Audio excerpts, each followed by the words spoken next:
everyone, I'm Lou from Plants by Lulu and welcome on my channel. Today I'm going to show you my September favorites. If you haven't already, please hit the subscribe button. And let's go!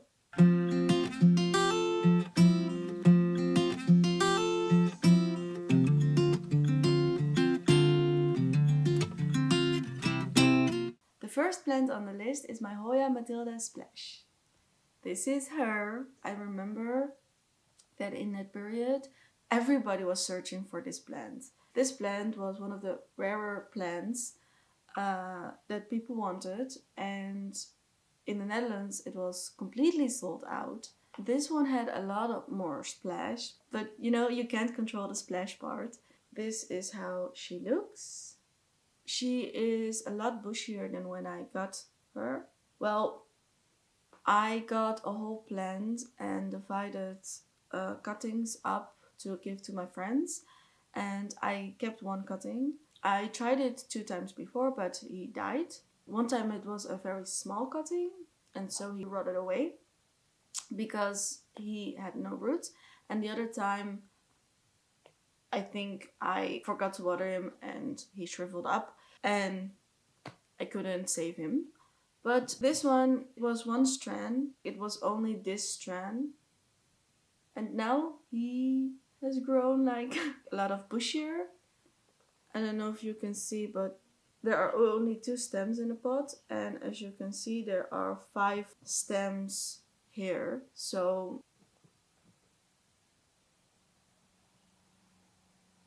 I don't think you can see how beautiful the splash is. It's a silver.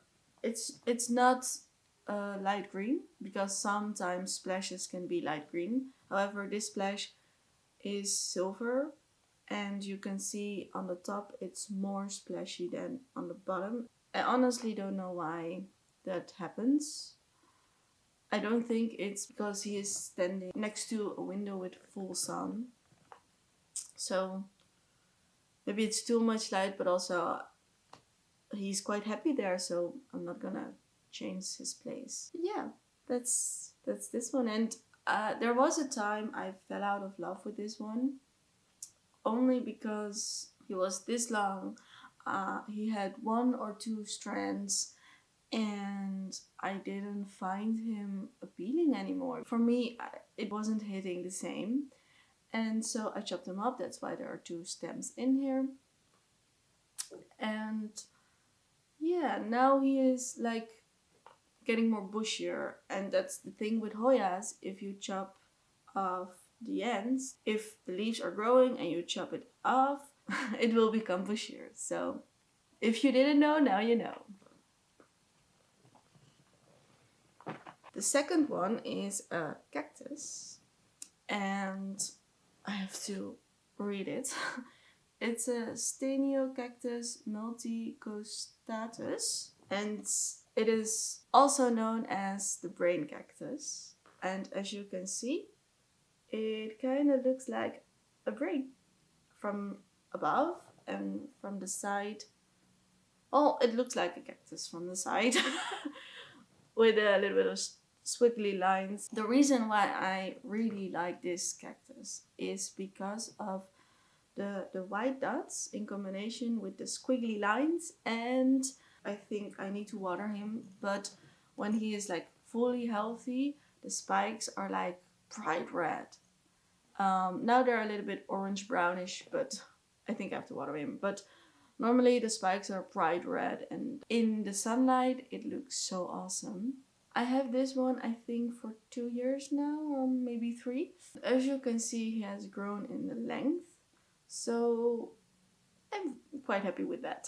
And eventually for this one, I really like it if he will be like this high, a little bit like smaller, so he looks long, and then, be squiggly. I don't know if you can see the top, but I really, really like how he looks from the top. And yeah, so that's the second one on the list. The third one is a very small one, and this one I kind of needed because he is in a specific place, and as you can see, only a very small plant can fit in there. And I didn't want to pot it up in there because if I ever want to use it for something else, it would be stained for life. And you know, because it's a very like delicate kind of stone or kind of clay. So this is the plant I'm talking about. I think it's a kind of Rhipsalis. However, I'm not really known with the Rhipsalises, and I don't know what kind of Rhipsalis this is. However, this looks so cute. Look how tiny this is in my hand, and I don't know how close I can be before it won't focus, but look at how small this is and how cute. Maybe you can see like the details of the small plant now. But yeah, look how cute this is. And in the beginning of my plant journey, I owned 3 Rhipsalises. However, for me personally, I find them quite boring to look at. I like the look, but I want to be excited when my plants grow, and for this one I wasn't really excited. But I like the look, and in this place it's quite dark. I needed a plant that could handle that, and also who didn't need that much water, because it's a spot I often forget. As you may see from the top plant in this pot, but this one, it was a gamble. I also was like, well, it's a small plant, so it was €1, and if it died, it died, and I will search for a replacement. But it never died. I think I have it there for over a year, and I'm just happy it's doing great, it's doing fine, and I have a plant for this small pot. The next one is in a bigger pot. It's my Syngonium Melania, and this one is quite the story, because as you can see, it isn't that long of a plant. He isn't that big. I think this plant is 3 years old. No, 4 years. This plant is 4 years old. Doesn't look quite big. How so? This plant in the beginning came till here, but I didn't like the look because he had 4 leaves at the top and nothing at the bottom. So I chopped him till here, and he grew a beautiful stem with 3 parts of a leaf. Like the ears were completely separate from the body of the leaf. So it had 3 parts, and it was so beautiful. However, for over 2 years, and he only gained 2 new leaves, and the leaves were getting smaller and smaller, still with 3 parts, but smaller. And I thought to myself, I don't think he's happy. I don't think this is healthy. I'm going to chop him again. And so this one grew, I think, in 2 months' time, those 3 leaves. And you can see he lost the separation of 3. You can see the ears are quite long still. However, the separation is gone. So it's now 1 full leaf. On one side, I find that a little bit sad because I really liked the look of that leaf.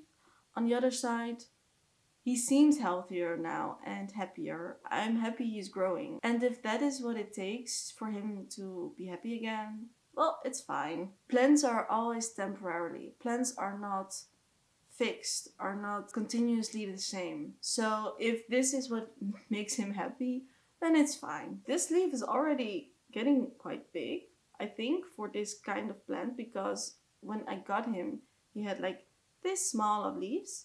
So this is quite big already, and I hope he will get bigger and bigger and bigger because of the stick I put in. So that's this one. The last plant is a very favorite of mine. This plant I really like, and that is my Stanio Cactus articulatus for Papilla Cactus. I hope I say it correct. I don't think so. However, we're gonna roll with that. This is also called the Papilla Cactus. And I really like the history and the discourse about papyrus and the name. And when he will mature and grow bigger, his spikes will also grow bigger, and those look almost like it grew in dinosaur times, so it looks quite cool, I think. And the color is bluish gray. I don't know if you can see that on the camera, but it is bluish gray, and I really like that color. I also have the pinecone cactus, and that one has also the white dots but does not stick out. And the thing about this cactus is that I don't know if you can see it, but the pieces with the white dots, those stick out. This one almost died on me. I have this one for a long time, I think for 6 years, I think. But he was quite big. These were like this big, this is quite small, this was this big. He had another shoot coming out, so he had 3 shoots in total, and it was still here. However, he was flopping over and stuff, and it wasn't like sustainable to leave him like that, so I chopped him back and I let the new cuttings root in the soil. For a little bit of time that went well. However, I don't know why, but the new shootings were not happy. They weren't shrinking, but they also weren't growing, and I couldn't give him proper water because of the amount of cuttings. And so I decided to repot him, and then I found that a lot of the cuttings were shriveled up at the bottom, but not at the top. They were eventually like this big, and the old new growth was like this. And when I would chop the dead part off, you were left with like this small of a piece. And I thought the chances of that surviving is not big, so I gave up on that. And the base was also rotted away. I don't know why or how that happened. This one was a cutting, and it is like the base and those 2 shoots without like the 3 parts on top. That was the only one that had roots and was kind of healthy. He's now this big, but when I put him in, he was barely reaching like the top of this. He came like, I think, till here. And so I was very nervous because it was a very small cutting, but it was the only one with roots. And so I was very nervous to see if he was going to make it. Eventually, he grew larger and larger till here, and then the sprouts got new growth, and then this one got also new growth, and now I'm so happy he persevered. He lives, and yeah, that's why this one is in my favorites. And we're going towards autumn, so that's also why you see 3 succulent types of plants. 4, because Hoya is kind of succulent. 4 succulent types of plants, because, you know, it's getting colder, it's getting chilly, there is less sunshine. Some plants are going into hibernation. We as humans also maybe go into hibernation a little bit, and so that is why. This was my top 5 favorites of September. If you liked it, please hit the subscribe and the like button. If you have any Q&A questions for future Q&A, please let me know down in the comments below, because, you know, I'm curious what you're curious about. So I will see you in the next video. Doei!